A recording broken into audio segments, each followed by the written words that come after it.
শাক একসময় আমার একদম অপছন্দের খাবার ছিল। বলতে গেলে আমি প্রায় কোনো শাকই খাচ্ছিলাম না, শুধুমাত্র পুঁই শাক বাদে। তবে এখন ভালোই লাগে। আসসালামু আলাইকুম সবাইকে।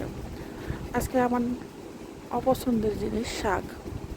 তবে এখন কিন্তু ভালো লাগে, বিয়ের পরে শাক খাওয়ার অভ্যাস হয়ে গেছে। তো শাকটা আমার এখন মোটামুটি ভালোই লাগে। তো সেই শাক নিয়েই আজকের রেসিপিটি।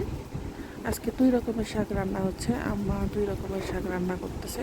একটা হচ্ছে পাট শাক, আর একটা হচ্ছে সজিনা পাতার শাক। আপনারা কি বলেন আমি জানি না আসলে।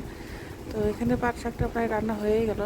এমনিতেই নরমালি আহামরি সেরকম কিছুই দেওয়া নাই। সেদ্ধ করে শুধুমাত্র পেঁয়াজ দিয়ে তেলে দেওয়া হয়েছিল। আর পাট শাকটা একটু আলাদা করে, কারণ পাট শাকটা নাকি খাবার সোডা দিতে হয়।